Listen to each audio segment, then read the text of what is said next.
Dear learner, जय हिंद। स्वागत है आपका आज के इस वीडियो में, यानी कि विशेष शिक्षा प्रश्न बैंक के MCQ सीरीज 28 यानी कि 28वीं सीरीज, जो कि बहुत ही बेहतरीन है। इसमें आपको बौद्धिक अक्षमता से संबंधित प्रश्न मिलेंगे। इससे पहले MCQ सीरीज जो कि स्पेशल एजुकेशन से रिलेटेड है, 27 वीडियोज बनाए जा चुके हैं। आप उन्हें भी ज़रूर देखिए। आपके एग्ज़ाम से संबंधित बहुत ही महत्वपूर्ण है। किसी भी प्रकार के एग्ज़ाम में जहां पर स्पेशल एजुकेशन से संबंधित प्रश्न आते हैं, वहां पर ऐसे प्रश्न आपको ज़रूर देखने को मिलेंगे, ज़रूर सॉल्व करने को मिलेंगे। तो आप वीडियो को अंत तक देखिए।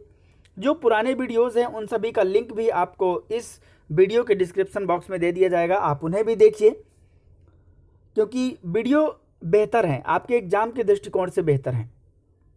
वीडियो को स्किप मत करिए, पूरा देखिए ताकि आप पूरी जानकारी को प्राप्त कर सकें। चैनल में बहुत सारी वीडियोज पड़े हैं, आप उन्हें भी देखिए। चैनल को सर्च भी कर सकते हैं आप, लर्निंग फॉर ऑल बाई सुल्तान। तो चलिए देखते हैं, आज के इस वीडियो में चर्चा करते हैं हम।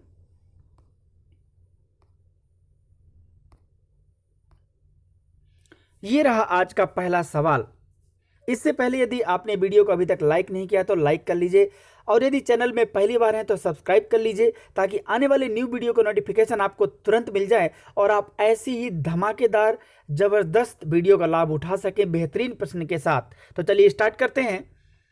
पहला प्रश्न जो कि आपके सामने है, किसके प्रयास से वर्ष 1800 ईस्वी में मानसिक मंद बच्चों के लिए व्यवस्थित शिक्षा का आरंभ हुआ? ध्यान दीजिएगा, यह 1800 ईस्वी की बात है कि मानसिक मंद बच्चों के लिए व्यवस्थित शिक्षा का आरंभ हुआ। क्योंकि जो विशेष शिक्षा का प्रारंभ भी 18वीं शताब्दी से लगभग एक व्यवस्थित तरीके से माना जाता है। और यहाँ पर जो मानसिक मंद बच्चों की बात हो रही है कि व्यवस्थित शिक्षा, व्यवस्थित का मतलब है कि उसके लिए सारे फैसिलिटीज़, इक्विपमेंट्स, या यूँ कहें कि जितना उस समय या उस दौर के हिसाब से जितनी फैसिलिटीज़ उपलब्ध हो सकती थी इन बच्चों के लिए, उस समय एक फॉर्मली वे में व्यवस्थित तरीके से शुरुआत किया गया। तो चलिए ऑप्शन देखते हैं। इसमें 4 ऑप्शन हैं। Option A Jean Marc Itard, option B Buhler, option C Kirk and option D इनमें से कोई नहीं।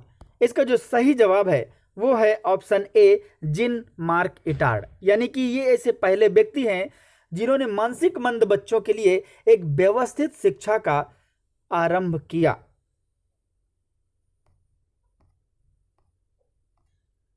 क्वेश्चन नंबर 2 जो आपके सामने है कि जीन मार्क इटार्ड, जो अभी पहले हम क्वेश्चन का आंसर देखें उसी से रिलेटेड है कि जीन मार्क इटार्ड ने मानसिक मंद बच्चों के अनुदेशन से संबंधित पुस्तक लिखी, जिसका नाम था, क्या नाम था? चलिए देखते हैं, वो पुस्तक भी जान लेते हैं। ये 4 ऑप्शन है। Option A beyond children of mental retardation, option B the wild boy of Aveyron, and option C A and B both, दोनों, या फिर नॉन ऑफ दीज, इनमें से कोई नहीं। इसका जो सही जवाब है वो है option B the wild boy of Aveyron. ये जो पुस्तक है ये इस आधार पर इन्होंने लिखा था कि एक लड़का था, मानसिक मंद बच्चा, उसकी प्रोसेसिंग ठीक नहीं थी, एक प्रकार से मानसिक रूप से सही नहीं था। तो एक जंगल में रहता था वो, उस पर इन्होंने अध्ययन किया और हालांकि पूरी तरीके से सफल नहीं रहे, लेकिन उसे किस तरीके से ट्रेनिंग देना चाहिए काफ़ी उन्होंने प्रयास किया, और उसी प्रयास के आधार पर इन्होंने यह बुक लिखी। आपको इससे संबंधित थ्योरी में भी वीडियो बनाया जा चुका है, मानसिक मंद बच्चों या बौद्धिक अक्षमता से संबंधित, आप उसे देखिए। उस वीडियो का लिंक भी आपको इस वीडियो के डिस्क्रिप्शन बॉक्स में दे दिया जाएगा, आप ज़रूर देखिए, आपको संपूर्ण जानकारी मिलेगी।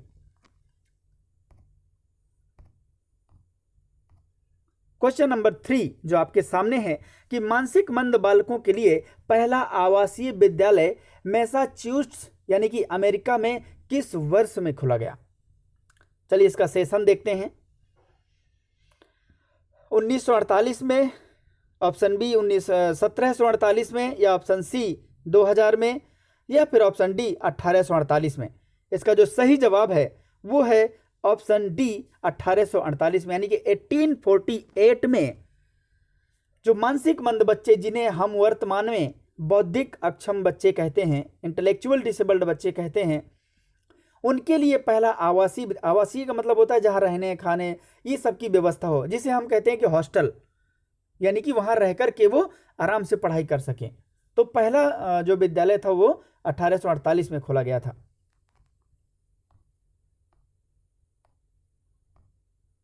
क्वेश्चन नंबर 4 जो आपके सामने है कि मानसिक मंद बच्चों की शिक्षण अधिगम के लिए विशेष कक्षा युक्त सरकारी क्षेत्र का पहला विद्यालय।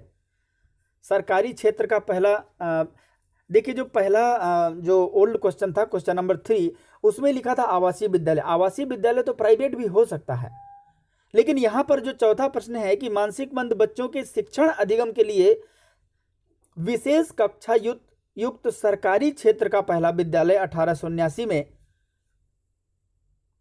खुला। यहाँ पर डॉट डॉट है, यानी कि कहाँ खुला, तो चलिए देखते हैं। 4 ऑप्शन है। Option A America, option B Germany, option C Italy and option D Britain. इसका जो सही जवाब है वो है ऑप्शन बी जर्मनी, यानी कि जर्मनी में खुला था 1879 में कक्षा युक्त सरकारी क्षेत्र का पहला विद्यालय, यानी कि यूँ कहें कि गवर्नमेंट की तरफ से खुला था। और विशेष कक्षा युक्त का क्या मतलब है? इसका मतलब है कि उनके हिसाब से जो आवश्यकता के अनुसार जिस तरीके की कक्षा व्यवस्था होनी चाहिए, जो भी उपकरण, जो भी असेसमेंट टूल्स, या यूँ कहें कि जो भी बैठने की व्यवस्था, जिस तरीके के कितने विद्यार्थी होने चाहिए, उसी के हिसाब से विशेष कक्षा युक्त सरकारी क्षेत्र का पहला विद्यालय 1879 में खुला। कहाँ खुला? तो जर्मनी में, इसलिए ऑप्शन बी सही है। क्वेश्चन नंबर 5 जो आपके सामने है कि मानसिक मंदता का नाम बदलकर बौद्धिक अक्षमता कर दिया गया। कब कर दिया गया? चलिए देखते हैं। ये 4 ऑप्शन है। 25 नवंबर 2018, ऑप्शन बी 25 दिसंबर 2019, ऑप्शन सी 24 जुलाई 2019 या फिर ऑप्शन डी 24 अगस्त 2018। इसका जो सही जवाब है वो है ऑप्शन सी 24 जुलाई 2019। और किसने किया? तो आरसीआई ने, रिहैबिलिटेशन काउंसिल ऑफ इंडिया 1992 ने इसका नाम बदलकर, मानसिक मंदता का नाम बदलकर बौद्धिक अक्षमता कर दिया। तो कब किया? 24 जुलाई 2019 को। ये आप ध्यान रखिए। क्वेश्चन नंबर 6 जो आपके सामने है कि आधुनिक समय में जो मंदित बालकों के बारे में किसने लिखा? देखते हैं कि मंदित बालकों को अब क्षीण बुद्धि बालकों के समूह में नहीं रखा जाता है, इनके लिए कुछ भी नहीं किया जा सकता है। अब यह स्वीकार करते हैं कि उनके व्यक्तित्व के उतने ही विभिन्न पहलू होते हैं जितने सामान्य बालकों के व्यक्तित्व के होते हैं। यानी कि जो लिखा है, देखिए चलिए देख लेते हैं किसने कहा है। ये 4 ऑप्शन है। Option A doctor Rajesh Kumar, option B Busto, option C Pollock व पोलक, ऑप्शन डी किर्क। इसका जो सही जवाब है वो है ऑप्शन सी पोलक व पोलक। और पोलक व पोलक का मतलब है, जैसे आपने सुना होगा क्रो एंड क्रो, तो उसी तरीके से पोलक व पोलक है, पोलक व पोलक। तो इन्होंने कहा कि जो भी परिभाषा लिखी है आप इसे ध्यान से पढ़ लीजिए, और इसका जो ऑप्शन है ऑप्शन सी सही है, पोलक व पोलक। क्वेश्चन नंबर 7 जो आपके सामने है कि मानसिक मंदता से ग्रस्त व्यक्तियों में ह्रास का कुछ न कुछ अंश अवश्य पाया जाता है। देखते हैं। ऑप्शन ए अधिगम अक्षमता, ऑप्शन बी परिपक्वता, ऑप्शन सी सामाजिक समायोजन या फिर सभी। इसका जो सही जवाब है वो है ऑप्शन डी सभी, यानी कि ऑल। कुछ अंश पाया जाता है क्या? सामाजिक समायोजन में भी समस्या पाई जाती है, परिपक्वता भी नहीं हो पाती है, मैच्योरिटी यानी कि अधिगम अक्षमता में। अधिगम अक्षमता क्यों? क्योंकि आप जानते हैं कि ये सीखने में समस्या होती है, लिखना, पढ़ना, गणित, बोलने में, तो ये सारी चीज़ें की समस्या पाई जाती है, इसलिए ये सभी सही है। क्वेश्चन नंबर 8 कि सन तक, यानी कि किस सन तक मंदित बालकों और पिछड़े हुए बालकों में अंतर नहीं किया जाता था? देखते हैं। Option A 1923, option B 1921, option C 1932 या फिर ऑप्शन डी 1927। इसका जो सही जवाब है वो है ऑप्शन बी 1921। ये आप ध्यान रखिएगा, क्योंकि ये माना जाता था कि जो मानसिक मंदित बच्चे हैं वो पिछड़े हुए बच्चे हैं, तो पिछड़े बच्चों में थोड़ा अंतर होता है। आप देखते हैं कि अब फिर देखते हैं कि वो एजुकेशनली रूप से पिछड़े हुए हैं, लेकिन अगर मानसिक मंद बच्चों को देखेंगे तो अगर आप इनके प्रोफाउंड लेवल में चले जाएंगे तो इनकी ये स्थिति होती है कि इनको एक कस्टोडियल टाइप हो जाते हैं, इनको देख रेख की जरूरत होती है, बस इनके जीवन जीने से संबंधित होता है। लेकिन पिछड़े बच्चे ऐसे नहीं हैं।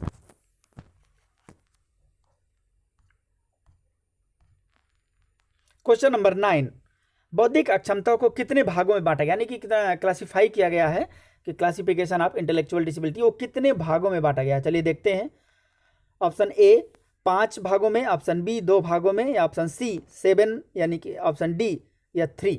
इसका जो सही जवाब है वो है ऑप्शन डी 3, यानी कि 3 भागों में बांटा गया है। और 3 भाग कौन कौन से हैं मैं उन्हें बता देता हूं। फर्स्ट ऑफ ऑल आपका है मेडिकल क्लासिफिकेशन, यानी कि चिकित्सकीय वर्गीकरण। ऑप्शन बी, या यूं कहें कि दूसरा क्लासिफिकेशन, वो है आपका साइकोलॉजिकल, यानी कि मनोवैज्ञानिक। तीसरा ऑप्शन है वो है आपका एजुकेशनल, यानी कि शैक्षणिक। तो 3 तरीके से इनको डिफाइन किया गया है, तो ये आपको ध्यान से जानना है, समझना है। इसके अलावा इसका पूरा थ्योरी का वीडियो भी बनाया जा चुका है। पूरी सीरीज देखिए, आपको बेहतरीन प्रश्न मिलेंगे। और वीडियो यदि अच्छा लग रहा हो तो लाइक जरूर करिए और दोस्तों तक शेयर जरूर करिए।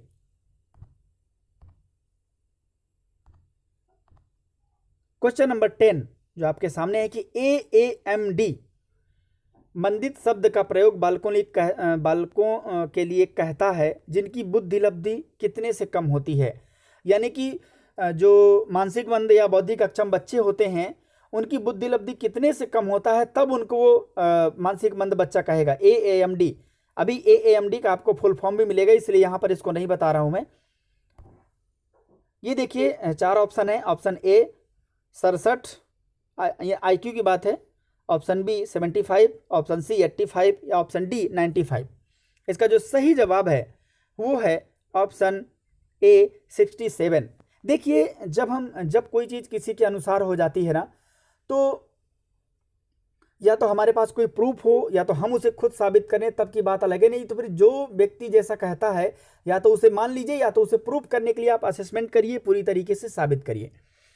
हालांकि यहाँ पर AAMD के अनुसार जो तभी उसे मंदित बच्चा या मानसिक मंद बच्चा कहा जाएगा जब उसकी बुद्धि लब्धि इतने से कम होती है, यानी कि 67 से कम।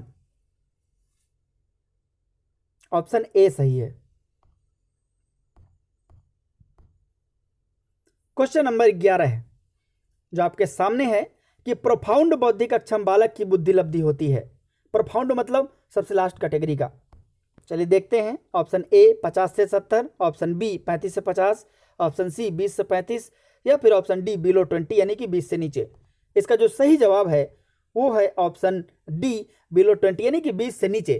क्योंकि इस समय जो इनका IQ होता है प्रोफाउंड लेवल में, IQ ऐसा होता है कि ये कुछ भी नहीं कर सकते, ये पूरी तरीके से किसी पर आश्रित होते हैं। मतलब दूसरों पर क्या होता है, डिपेंड रहते हैं, ये इंडिपेंडेंट नहीं रह पाते, क्योंकि इनका मोटर स्किल भी काम नहीं करता, इनका माइंड भी बिल्कुल काम नहीं करता। अब आप सोचिए कि जिसका IQ बुद्धि लब्धि 20 से नीचे होगा तो उसकी क्या स्थिति होगी। इसलिए ऑप्शन डी सही होगा।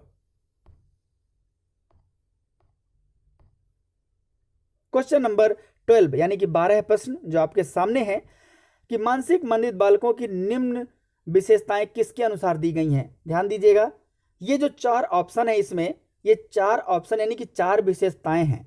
अभी आपको इनमें 4 ऑप्शन मिलेंगे और जिनमें से ये होगा कि किसके द्वारा ये विशेषताएं दी गई हैं। जो पहली विशेषता है कि आत्मविश्वास का अभाव होगा, 50 से 70 या 75 तक बुद्धि लब्धि होती है, विभिन्न अवसरों पर विभिन्न प्रकार का व्यवहार जैसे प्रेम, भय, मौन, चिंता, विरोध व आधारित, इस तरीके का विरोध पर आधारित व्यवहार करना, या ऑप्शन डी जो भाव यानी कि चौथा भावपूर्ण व्यवहार करना। तो इसका जो चारों ये विशेषताएं बताया है, किसने बताया है, चलिए देखते हैं। Option A Kirk, option B Crow and Crow, option C Buhler, या फिर ऑप्शन डी फ्रेंडसन। इसका जो सही जवाब है ऑप्शन डी, फ्रेंडसन।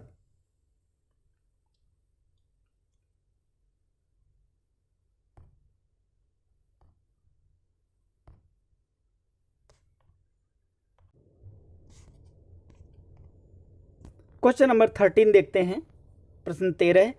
ये भी वैसे ही है कि मंदित बालकों की निम्न विशेषताएं किसके अनुसार है, लेकिन ये विशेषताएं अलग होंगी और पिछले वाले क्वेश्चन में विशेषताएं अलग थी। तो चलिए देखते हैं, ये 4 विशेषताएं आप देखेंगे तो अलग दिखेंगी आपको।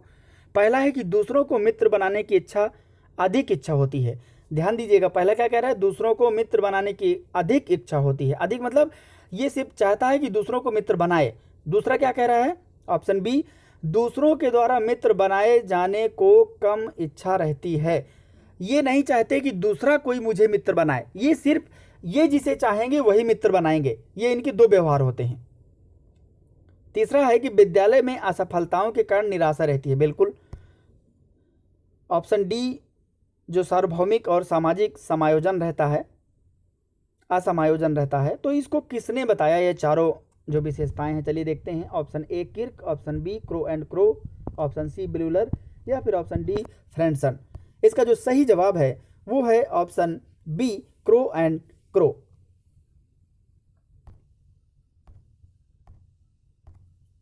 क्वेश्चन नंबर 14 जो आपके सामने है कि अध्यापक मानसिक रूप से अक्षम बालकों की पहचान कर सकते हैं। चलिए देखते हैं, ये 4 ऑप्शन हैं।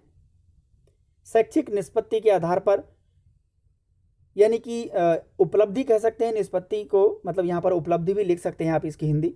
ऑप्शन बी, कक्षा में उनकी उपस्थिति के आधार पर, या फिर ऑप्शन सी, कक्षा में बालक के हाव भाव से, या फिर सभी। तो इसका जो सही जवाब है वो है ऑप्शन ए, शैक्षिक उत्पादन यानी शैक्षिक उपलब्धि या शैक्षिक निष्पत्ति के आधार पर। तो मानसिक रूप से बालकों की पहचान करना, क्योंकि कक्षा में उनकी उपस्थिति के आधार पर अगर मानसिक रूप से आकलन करेंगे तो शायद ये सही नहीं होगा। और कक्षा में बालक के हाव भाव, कक्षा में ही नहीं, यहाँ पर जब कक्षा की बात कर देता है तो ऐसा नहीं है, घर में भी वैसा हाव भाव कर सकता है वो। लेकिन शैक्षिक निष्पत्ति के आधार पर, क्योंकि हम देखते हैं कि जब अध्यापक की बात आती है तो अध्यापक जब पहचान करेगा तो वो तो अपना यही देखेंगे कि जो मैंने पढ़ाया है किस तरीके से। लेकिन माता पिता अलग तरीके से चेक कर सकते हैं, मनोवैज्ञानिक अलग तरीके से चेक कर सकता है। लेकिन जो शिक्षक होगा वो देखेगा कि जो उपलब्धि कितना प्राप्त किया है शिक्षा की, जिस लेवल का होना चाहिए वो है या नहीं। इसलिए ऑप्शन ए सही होगा। क्वेश्चन नंबर 15 जो आपके सामने है कि मंदित बालकों यानी कि जो मानसिक मंद होते हैं बालकों के शिक्षकों को उनको शिक्षा देने के लिए विशिष्ट कुशलता और प्रशिक्षण से सुसज्जित होने के अलावा बहुत धैर्यवान, सहनशील और सहानुभूतिपूर्ण होना चाहिए। यह वाक्य किसके द्वारा कहा गया है? बहुत ही बेहतरीन परिभाषा है ये 4 हैं। ऑप्शन ए, पोलक व Pollock, option B, Kuppuswamy, option C, Crow and Crow, या ऑप्शन डी, ब्यूलर। तो इसका जो सही जवाब है वो है option B, Kuppuswamy. Question number 16 जो आपके सामने है कि डॉट डॉट को दैनिक जीवन कौशल विकसित करने में मदद चाहिए और निरंतर देखभाल और ध्यान देने की आवश्यकता है। चलिए देखते हैं। ऑप्शन ए, यहां पर देखिए शॉर्ट लिखा है, ये आपको समझना है। कभी कभी फुल ना देकर के शॉर्ट दे देगा तो आप क्या करेंगे? Option A, EID, option B, CID, option C, TID, या फिर ऑप्शन डी, ऑल। तो इसका जो सही जवाब है वो है ऑप्शन बी, CID। अच्छा, CID का मतलब क्या होता है?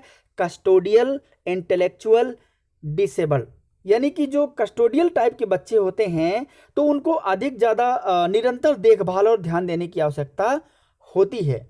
जो ऑप्शन ए है वो है एडुकेबल इंटेलेक्चुअल डिसेबल, CID, जो कि हमारा बी ऑप्शन सही था, मैंने बताया। ऑप्शन जो सी है TID मतलब ट्रेनेबल इंटेलेक्चुअल डिसेबल। तो आप फुल फॉर्म भी इसका पूरी तरीके से ध्यान रखिए, क्योंकि ऐसे फुल फॉर्म पूछ लेगा, ऐसे शॉर्ट में आ जाएगा तब तो आप घबरा जाएंगे, क्योंकि EID पूछ लेगा, इसका फुल फॉर्म देगा ही नहीं, तो आप कहेंगे कि ये कैसा सवाल है।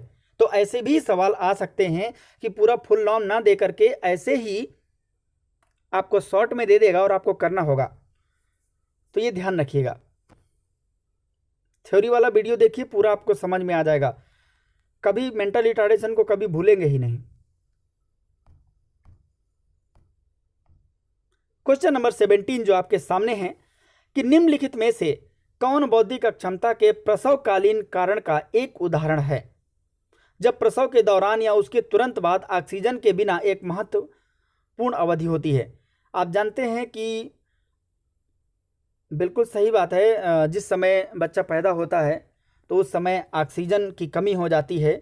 तो आखिर वो एक कौन सा कारण होते हैं, चलिए देखते हैं। उदाहरण है एक प्रकार का, ये 4 ऑप्शन है। Option A anoxia, option B pronoxia, option C anaphylaxia, option D dysnoxia. तो इसका जो सही जवाब है वो है ऑप्शन ए एनोक्सिया, क्योंकि जो ऑक्सीजन से रिलेटेड होता है वो एनोक्सिया ही होता है। बाकी सभी आपके लिए टास्क है, या कमेंट करके जरूर बताएं कि बी सी डी किससे रिलेटेड है।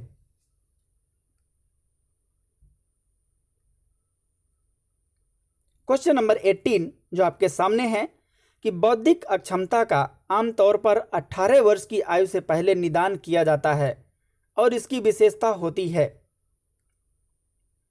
देख लेते हैं। ऑप्शन ए औसत आईक्यू और माता पिता की भागीदारी की कमी, ऑप्शन बी कम आईक्यू और दैनिक जीवन कौशल के साथ समस्याएं, या ऑप्शन सी कम आईक्यू और माता पिता की भागीदारी की कमी, या फिर ऑप्शन डी औसत आईक्यू और दैनिक जीवन कौशल के साथ समस्याएं। तो इसका जो सही जवाब है वो है ऑप्शन बी, कम आईक्यू और दैनिक जीवन कौशल के साथ समस्याएं होती हैं। तो 18 वर्ष की आयु से पहले निदान किया जाता है, क्योंकि आप जानते हैं कि 18 वर्ष तक में हो सकती है और यह एक अवस्था होती है, स्थिति होती है।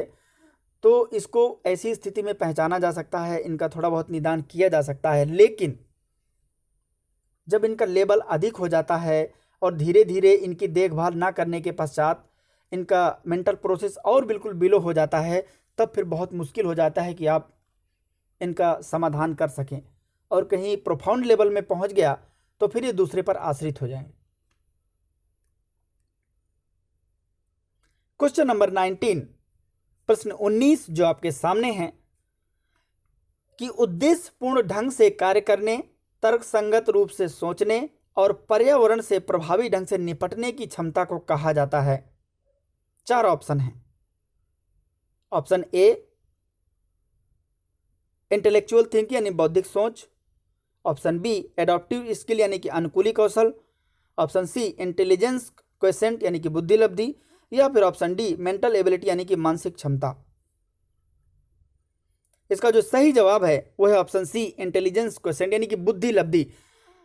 अगर आपके पास बुद्धि लब्धि अच्छी नहीं होगी तो आप बेहतर तरीके से तर्क शक्ति तर्कसंगत नहीं कर सकते हैं।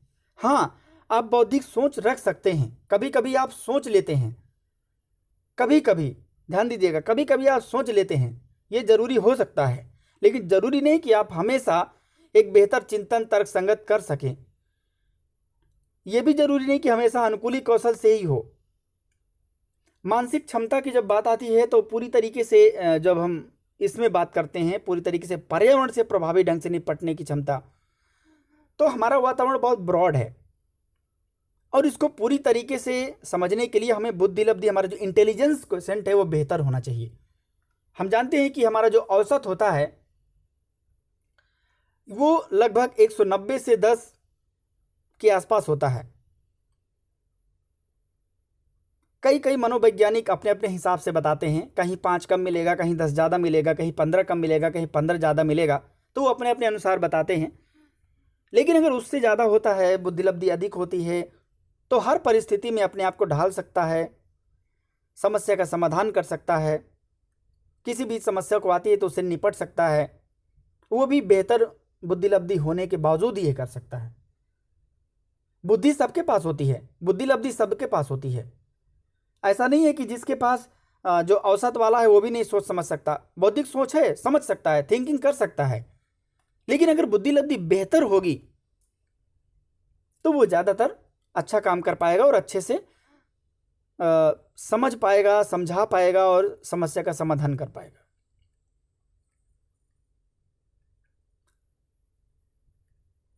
क्वेश्चन नंबर 20 यानी कि प्रश्न 20 जो आपके सामने है कि निम्नलिखित में से कौन मानसिक रूप से मंद बच्चों के रूप में वर्गीकृत नहीं है। देख लीजिए, option A educable mental retarded children, ध्यान दीजिएगा, लास्ट में सी भी लगा सकते थे उसमें। वर्तमान में मेंटल रिटार्डेड नहीं, इंटेलेक्चुअल डिसेबल्ड है, ध्यान दीजिएगा। बट ऐसे सवाल आ सकते हैं क्योंकि बहुत सारे जब क्वेश्चन पेपर बनते हैं तो अभी भी बहुत लोगों को ये नहीं पता कि इसका नाम बदल कर बौद्धिक अक्षमता कर दिया गया और कब कर दिया गया है। कहते जरूर रहते हैं बौद्धिक अक्षमता, लेकिन कब किया गया, क्यों किया गया, क्या किया गया, ये सब जानकारी पूरी तरीके से। फिलहाल इसका जो ऑप्शन बी है intellectual mental retardation, option C trainable mentally retarded, या फिर option D custodial mentally retarded. अब देखिए कि मानसिक मंद बच्चों के रूप में वर्गीकृत नहीं है। आप देखिए कौन सा नहीं है।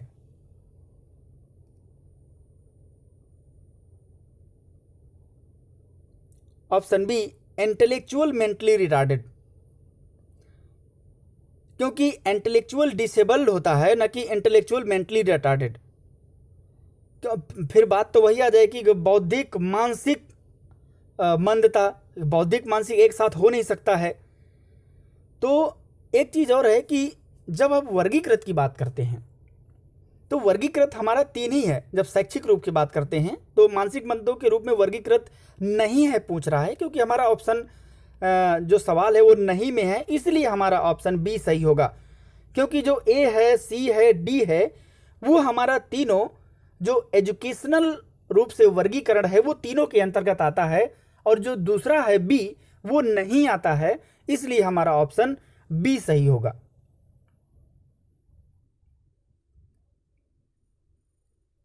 क्वेश्चन नंबर 21 जो आपके सामने है। वीडियो यदि आपको अच्छा लग रहा हो तो लाइक जरूर करिए। क्वेश्चन नंबर 21 देखते हैं कि निम्नलिखित में से कौन MRC के माता पिता के लिए दिशा निर्देश नहीं है। MRC मतलब mental retarded children. Option A माता पिता को इस वास्तविकता को स्वीकार करना चाहिए कि उनके पास MRC है। ध्यान दीजिएगा, क्वेश्चन फिर से पढ़ लीजिए, वहां पर लिखा है कि दिशा निर्देश नहीं है, तभी आप इनका जवाब दे पाएंगे। पहला क्या है कि माता पिता को इस वास्तविकता को स्वीकार करना चाहिए कि उनके पास MRC है। MRC मतलब mental retarded children. Option B माता पिता को मनोवैज्ञानिकों द्वारा नियमित परामर्श देना चाहिए और सामाजिक व्यायाम करना चाहिए। ऑप्शन सी माता पिता को अपने MRC से उनके मानसिक स्तर से ज़्यादा उम्मीद करनी चाहिए।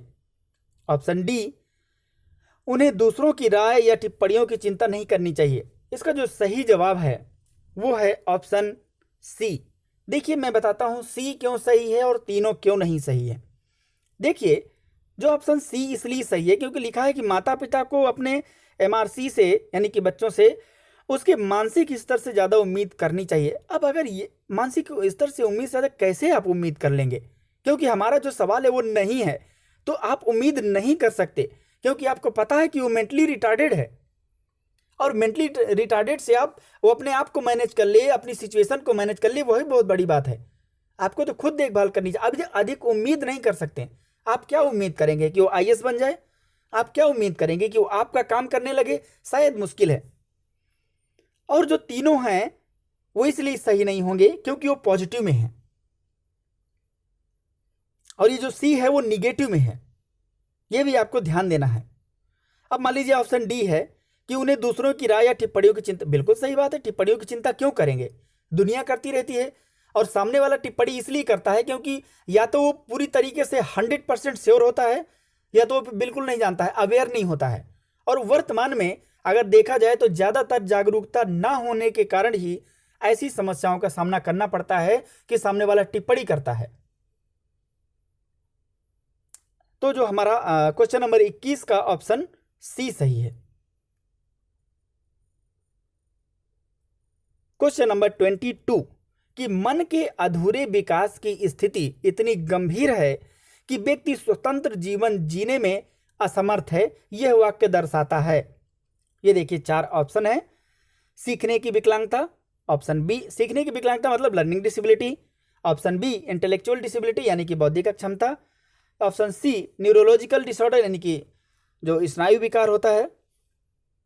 ऑप्शन डी लोकोमोटर डिसेबिलिटी यानी कि जो अस्थि विकलांग बच्चे होते हैं। तो हमारा सवाल क्या है कि मन के अधूरे विकास की स्थिति इतनी गंभीर है कि व्यक्ति स्वतंत्र जीवन जीने में असमर्थ है। इसका ऑप्शन क्या सही होगा?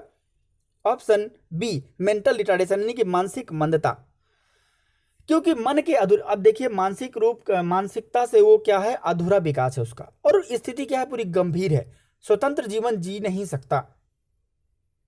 तो वो बौद्धिक अक्षमता ही हो सकता है, क्योंकि मेंटल प्रोसेस नहीं होगी, कुछ थिंक नहीं कर पाएगा अपने, ना तो अपने जीवन के लिए, ना अपने अनुकूलित वातावरण के लिए, ना उसे जहां जीना है वहां के लिए।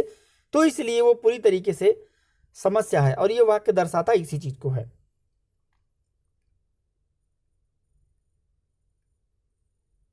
क्वेश्चन नंबर 23, जो मैंने आपको बताया था कि AAMD का पूरा नाम है, जिसने ये बताया था कि कितने IQ से कम होना चाहिए तभी उसको मेंटल रिटार्डेशन कहेंगे।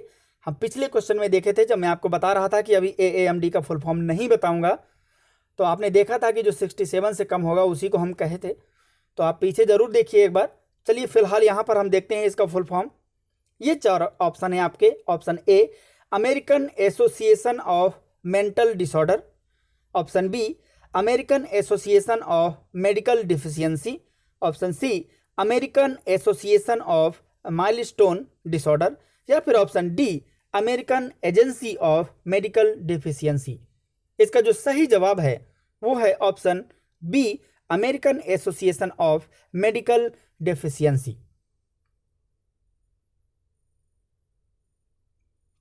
क्वेश्चन नंबर 24, 24वें प्रश्न में आपका स्वागत है। बेहतरीन प्रश्न है कि मानसिक मंदता के रूप में भी जाना जाता है। ध्यान दीजिएगा, मानसिक मंदता को भी और कुछ कहते हैं। ये रहे आपके सामने 4 सवाल। Option A loss of visual acuity, दृश्य तीक्ष्णता का नुकसान, ये तो बिल्कुल नहीं जाना जाएगा क्योंकि ये तो देखने से संबंधित है। ऑप्शन बी ऑटिज्म, ये तो बिल्कुल अलग है, आत्मकेंद्रित स्वलीनता से संबंधित है। ऑप्शन सी कॉग्निटिव डिसेबिलिटी यानी कि संज्ञानात्मक अक्षमता। ऑप्शन डी देखते हैं अल्जाइमर डिसऑर्डर यानी कि जो ये भी एक प्रकार का विकार है। तो इसका जो सही जवाब है वो है ऑप्शन सी कॉग्निटिव डिसेबिलिटी यानी कि संज्ञानात्मक अक्षमता। इसी के कारण तो उसका मेंटली प्रॉब्लम होता है, कॉग्निटिव से रिलेटेड होता है, पूरा संज्ञान से रिलेटेड होता है। उसका थिंकिंग, उसका इमेजिनेशन, उसका इमेज पावर, किस तरीके से उसकी प्रोसेसिंग होती है, सोचना, समझना, व्यक्त करना, ये सब नहीं कर पाते। और ये सब किससे संबंधित होता है? हमारे कॉग्निटिव डिसेबिलिटी से, यानी कि कॉग्निशन से रिलेटेड होता है। और जब कॉग्निशन में ही डिसेबिलिटी होगी तो मानसिक मंदता को दूसरे रूप में उसे भी जान लेंगे। इसलिए ऑप्शन सी सही है। ये रहा क्वेश्चन नंबर 25। ये आपका इतना बेहतरीन प्रश्न है, बस आपको इसको बहुत ही ध्यान से लगाना। इसमें आपको समय जरूर लगेगा क्योंकि दिख तो बहुत आसान रहा है कि IQ के आधार पर वर्गीकृत किए गए मानसिक मंदित बच्चों का सही मिलान कीजिए। ये रहा आपके सामने। ये एक में 1 2 3 4 दिया है, एक में ABCD दिया है, एक में border line, mild, moderate, severe दिया है। उधर IQ बिटवीन कितने से कितना होना चाहिए? 20 से 30, 70 से 85, 50 से 70, 35 से 50, यहाँ पर इतना दिया हुआ है। और ये रहे आपके 4 ऑप्शन। अब आप इसमें दिमाग लगाइए। इसमें लिखा है पहला का बी, जो ए में है पहला का बी, यानी कि पहला बॉर्डर लाइन है, तो दूसरा बी क्या है? IQ बिटवीन 70 से 85। 2 का सी, 3 का डी, 4 का ए। इसी तरीके से ABCD चारों में अलग अलग दिया हुआ है। आप इसमें एक एक करके बहुत अच्छे से देखिए, आपको पूरी तरीके से बहुत अच्छे से समझ में आएगा। इसका जो सही जवाब है वो है ऑप्शन ए, 1 का बी, 2 का सी, 3 का डी, 4 का ए। आप ध्यान से देखिए, एक का ए मतलब इसमें जो ABCD में ए सही है, ऑप्शन ए हमारा सही करेक्ट आंसर है। 1 का बी, एक मतलब बॉर्डर लाइन का बी क्यों सही है? क्योंकि बॉर्डर लाइन 70 से 85 होता है। और 2 का सी क्यों सही है? 2 मतलब माइल्ड, सी कितना है? 50 से 70, तो माइल्ड का इतना होता है। 3 का डी क्यों सही है? क्योंकि 3 मॉडरेट है और डी कितना है? 35 से 50, तो मॉडरेट का मध्यम का इतना ही होता है। 4 का ए क्यों सही है? 4 मतलब सीवियर, ए मतलब ये बिटवीन 20 से 30, क्योंकि फिर सीबीएसई नीचे आ जाएंगे तो प्रोफाउंड हो जाएगा, तो बिलो 20 हो जाएगा। तो इसीलिए हमारा ऑप्शन ए सही। आप ध्यान दीजिए, इसको सॉल्व करिए दोबारा, क्या आपको समझ में आया कि नहीं आया तो कमेंट बॉक्स में जरूर बताइए। तो ये रहे आज के हमारे 25वें सवाल, और आशा करता हूं कि ये जो बौद्धिक अक्षमता की सीरीज है आपको पसंद आई होगी। बहुत ही बेहतरीन सीरीज है, और कमेंट करके आप जरूर बताइए कि और किस तरीके के वीडियो चाहते हैं। थोड़ा थ्योरी से रिलेटेड वीडियोस अभी फिलहाल टेक्निकल कारण नहीं बन पा रही है, लेकिन बहुत जल्द आपको उससे भी रिलेटेड मिलेंगी, चिंता मत करिए। अभी डीएसएसबी का एग्जाम तुरंत नहीं हो रहा है, थोड़ा डेट आगे खिसक गई है, तो ये आप थोड़ा सा ध्यान दीजिए। और मैं आशा करता हूं कि ये वीडियो आपको पसंद आएगी, लेकिन शेयर करना मत भूलिए, दोस्तों तक शेयर जरूर करिए, अकेले अकेले लाभ बिल्कुल मत उठाइए। और वीडियो यदि अच्छा लगता हो तो लाइक जरूर करिए, और चैनल में जाइए, सभी वीडियोज को जरूर देखिए, पूरा देखिए, वीडियो को स्किप मत किया करिए, क्योंकि आप थोड़ा सा स्किप करेंगे आप पूरी जानकारी नहीं प्राप्त कर पाएंगे। बहुत जल्द आपको ऐसे वीडियोस भी मिलेंगे जो आपको मोटिवेट करेंगे, और बहुत जल्द मिलेंगे आपको, जो विभिन्न प्रकार के मोटिवेशन से रिलेटेड भी होंगे, आपको बताएंगे कि किस तरीके से एक स्पेशल एजुकेटर का क्या स्थिति होती है, क्या कार्य होता है, कैसे उसको डील करना चाहिए, माता पिता कैसे अपने दिव्यांग बच्चों को डील कर सकते हैं। इनसे भी रिलेटेड आपको बहुत जल्द वीडियोस मिलेंगे। फिलहाल आज के लिए इतना ही। जय हिंद, वंदे मातरम। मिलते हैं नेक्स्ट सीरीज में। Thank you so much.